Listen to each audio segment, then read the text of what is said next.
اعوذ باللہ من الشیطان الرجیم، بسم اللہ الرحمن الرحیم۔ الحمد للہ رب العالمین والصلاة والسلام علی سید المرسلین و خاتم النبیین، اما بعد۔ صحیح بخاری، باب کتاب الطب، حدیث نمبر 5700، اردو ترجمہ۔ آدھے سر کے درد یا پورے سر کے درد میں پوچھنا لگوانا جائز ہے۔ ہم سے محمد بن بشار نے بیان کیا، کہا ہم سے ابن ابی عدی نے بیان کیا، ان سے حشام بن حسان نے، ان سے اکرمہ نے، اور ان سے حضرت ابن عباس نے کہ نبی کریم صلی اللہ علیہ وسلم نے حالت احرام میں اپنے سر میں پوچھنا لگوایا۔ یہ پوچھنا آپ نے سر کے درد کی وجہ سے لگوایا تھا جو جولہی جمل نامی پانی کے گھاٹ پر آپ کو ہو گیا تھا۔ حدیث نمبر 5701، اردو ترجمہ۔ اور محمد بن سوا نے بیان کیا، کہا ہم کو حشام بن حسان نے خبر دی، انہیں اکرمہ نے، اور انہیں حضرت ابن عباس رضی اللہ عنہ نے کہ رسول اللہ صلی اللہ علیہ وسلم نے احرام کی حالت میں اپنے سر میں پوچھنا لگوایا، آدھے سر کے درد کی وجہ سے جو آپ کو ہو گیا تھا۔ حدیث نمبر 5702، اردو ترجمہ۔ ہم سے اسماعیل بن ابان نے بیان کیا، انہوں نے کہا ہم سے عبد الرحمن بن غسیل نے بیان کیا، انہوں نے کہا کہ مجھ سے عاصم بن عمر نے بیان کیا، ان سے حضرت جابر بن عبداللہ رضی اللہ عنہ نے بیان کیا کہ میں نے نبی کریم صلی اللہ علیہ وسلم سے سنا، آپ صلی اللہ علیہ وسلم نے فرمایا کہ اگر تمہاری دوائیوں میں کوئی بھلائی ہے تو شہد کے شربت میں ہے، اور پوچھنا لگوانے میں ہے، اور آگ سے داغنے میں ہے، لیکن میں آگ سے داغ کر علاج کو پسند نہیں کرتا۔ حدیث نمبر 5703، محرم کا تکلیف کی وجہ سے سر منڈانا، مثلاً پوچھنا لگوانے میں بالوں سے تکلیف ہو۔ ہم سے مسدد نے بیان کیا، کہا ہم سے حماد بن زید نے بیان کیا، ان سے ایوب سختیانی نے بیان کیا، کہا کہ میں نے مجاہد سے سنا، ان سے عبد الرحمن بن ابی لیلہ نے، اور ان سے کعب بن اجرح رضی اللہ عنہ نے بیان کیا کہ صلح حدیبیہ کے موقع پر نبی کریم صلی اللہ علیہ وسلم میرے پاس تشریف لائے، میں ایک ہانڈی کے نیچے آگ جلا رہا تھا اور جوئیں میرے سر سے گر رہی تھیں، اور میں احرام باندھے ہوئے تھا۔ آنس صلی اللہ علیہ وسلم نے دریافت فرمایا، سر کی جوئیں تمہیں تکلیف پہنچاتی ہیں؟ میں نے عرض کیا کہ جی ہاں۔ فرمایا کہ پھر سر منڈوا لے، اور کفارے کے طور پر 3 دن کے روزے رکھ، یا 6 مسکینوں کو کھانا کھلا، یا ایک قربانی کر دے۔ ایوب نے کہا کہ مجھے یاد نہیں کہ ان 3 چیزوں میں سے کس کا ذکر سب سے پہلے کیا تھا۔ حدیث نمبر 5704، اردو ترجمہ۔ داغ لگوانا یا لگانا، اور جو شخص داغ نہ لگوائے اس کی فضیلت کا بیان۔ ہم سے ابو الولید حشام بن عبد الملک نے بیان کیا، انہوں نے کہا ہم سے عاصم بن عمر بن قتادہ نے بیان کیا، انہوں نے کہا کہ میں نے حضرت جابر بن عبداللہ رضی اللہ عنہ سے سنا، ان سے نبی کریم صلی اللہ علیہ وسلم نے فرمایا کہ اگر تمہاری دواؤں میں شفا ہے تو پوچھنا لگوانے اور آگ سے داغنے میں ہے، لیکن آگ سے داغ کر علاج کو میں پسند نہیں کرتا۔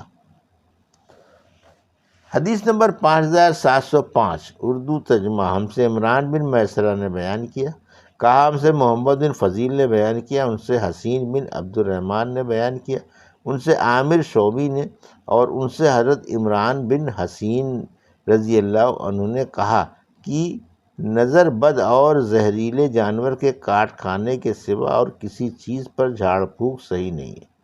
حسین نے بیان کیا کہ پھر میں نے اس کا ذکر سعید بن جبیر سے کیا تو انہوں نے بیان کیا کہ ہم سے حضرت ابن عباس نے بیان کیا کہ رسول اللہ صلی اللہ علیہ وسلم نے فرمایا، میرے سامنے تمام امتیں پیش کی گئیں، ایک دو نبی اور ان کے ساتھ ان کے ماننے والے گزرتے رہے، اور بعض نبی ایسے بھی تھے کہ ان کے ساتھ کوئی نہیں تھا۔ آخر میرے سامنے ایک بڑی بھاری جماعت آئی، میں نے پوچھا یہ کون ہے؟ کیا یہ میری امت ہے؟ لوگ کہا گیا کہ یہ حضرت موسیٰ علیہ السلام اور ان کی قوم ہے۔ پھر کہا گیا کہ کناروں کی طرف دیکھو، میں نے دیکھا کہ ایک بہت ہی عظیم جماعت ہے جو کناروں پر چھائی ہوئی ہے۔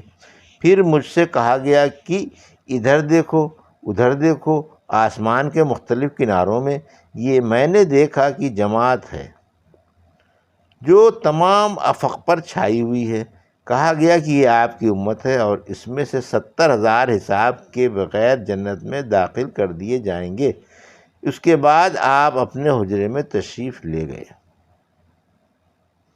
اور کچھ تفصیل نہیں فرمائی۔ لوگ ان جنتیوں کے بارے میں بحث کرنے لگے اور کہنے لگے کہ ہم ہی اللہ پر ایمان لائے ہیں اور اس کے رسول کی اتباع کی ہے، اس لیے ہم ہی صحابہ وہ لوگ ہیں یا ہماری وہ اولاد ہیں جو اسلام میں پیدا ہوئی ہیں، کیونکہ ہم جاہلیت میں پیدا ہوئے تھے۔ یہ باتیں جب حضور اکرم صلی اللہ علیہ وسلم کو معلوم ہوئیں تو آپ باہر تشریف لائے اور فرمایا یہ وہ لوگ ہوں گے جو جھاڑ پھونک نہیں کراتے، فال نہیں دیکھتے اور داغ کر علاج نہیں کرتے، بلکہ اپنے رب پر بھروسہ کرتے ہیں۔ اس پر عکاشہ بن محسن رضی اللہ عنہ نے عرض کیا، یا رسول اللہ، کیا میں بھی ان میں سے ہوں؟ آن رسول اللہ نے فرمایا ہاں۔ اس کے بعد دوسرے صحابی کھڑے ہوئے اور عرض کیا، یا رسول اللہ صلی اللہ علیہ وسلم، میں بھی ان میں سے ہوں؟ آن رسول اللہ نے فرمایا کہ عکاشہ تم سے بازی لے گئے۔ حدیث نمبر 5706 اردو ترجمہ۔ عصمت اور سرما لگانا جب آنکھیں دکھتی ہوں۔ اس باب میں ام عطیہ رضی اللہ عنہا سے ایک حدیث بھی مروی ہے۔ ہم سے مسدد نے بیان کیا، کہا ہم سے یحییٰ بن سعید قطان نے بیان کیا، ان سے شعبہ نے بیان کیا کہ مجھ سے حمید بن نافع نے بیان کیا، ان سے حضرت زینب رضی اللہ عنہا نے اور ان سے حضرت ام سلمہ رضی اللہ عنہا نے کہ ایک عورت کے شوہر کا انتقال ہو گیا۔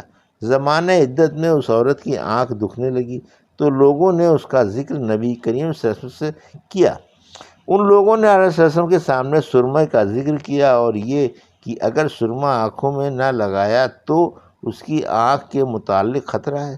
آن صلی اللہ علیہ وسلم نے فرمایا کہ زمانہ جاہلیت میں عدت گزارنے والی تم عورتوں کو اپنے گھر میں سب سے بدتر کپڑے میں پڑا رہنا پڑتا تھا، یا آپ صلی اللہ علیہ وسلم نے یہ فرمایا کہ اپنے کپڑوں میں گھر کے سب سے بدتر حصے میں پڑا رہنا پڑتا تھا، پھر جب کوئی کتا گزرتا تو اس پر وہ مینگنی پھینک کر مارتی، تب عدت سے باہر ہوتی، پس 4 مہینے 10 دن تک سرما نہ لگاؤ۔ حدیث نمبر 5707 اردو ترجمہ۔ جزام کا بیان۔ اور عفان بن مسلم امام بخاری رحمۃ اللہ علیہ کے شیخ نے کہا، ان کو ابو نعیم نے وصل کیا ہے کہ ہم سے سلیم بن حیان نے بیان کیا، ان سے سعید بن بینا نے بیان کیا، کہا کہ میں نے حضرت ابو ہریرہ سے سنا، انہوں نے بیان کیا کہ رسول اللہ صلی اللہ علیہ وسلم نے فرمایا، چھوت لگنا، بدشگونی لینا، الو کا منحوس ہونا اور سفر کا منحوس ہونا یہ سب لغو خیالات ہیں، البتہ جزامی شخص سے ایسا بھاگتا رہ جیسے کہ شیر سے بھاگتا ہے۔ حدیث نمبر 5708 اردو ترجمہ۔ من آنکھ کے لیے شفا ہے۔ ہم سے محمد بن مسنہ نے بیان کیا، کہا ہم سے غنزر نے بیان کیا، کہا ہم سے شعبہ نے بیان کیا، ان سے عبد الملک بن عمیر نے کہا کہ میں نے عمرو بن حریث سے سنا، کہا کہ میں نے حضرت سعید بن زید رضی اللہ عنہ سے سنا، انہوں نے بیان کیا کہ میں نے نبی کریم صلی اللہ علیہ وسلم سے سنا، حضرت صلی اللہ علیہ وسلم نے فرمایا کہ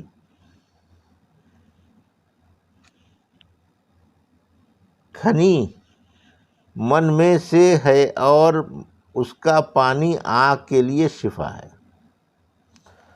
اسی سند سے شعبہ نے بیان کیا کہ مجھے حکم بن عتیبہ نے خبر دی، انہیں حسن بن عبداللہ ارنی نے، انہیں عمرو بن حریث نے اور انہیں سعید بن زید رضی اللہ عنہ نے اور انہیں نبی کریم صلی اللہ علیہ وسلم نے یہی حدیث بیان کی۔ شعبہ نے کہا کہ جب حکم نے بھی مجھ سے یہ حدیث بیان کر دی تو پھر عبد الملک بن عمیر کی روایت پر مجھ کو اعتماد ہو گیا، کیونکہ عبد الملک کا حافظہ آخر میں بگڑ گیا تھا، شعبہ کو صرف اس کی روایت پر بھروسہ نہ رہا۔ یہ تھی صحیح بخاری باب کتاب الطب کی حدیث نمبر 5700 سے 5708 کا اردو ترجمہ جو ابھی آپ نے سماعت فرمایا۔ اللہ سے دعا ہے کہ اللہ میں ان حدیثوں کی صحیح سمجھ عطا فرما اور ان پر عمل کرنے کی توفیق عطا فرما، آمین یا رب العالمین۔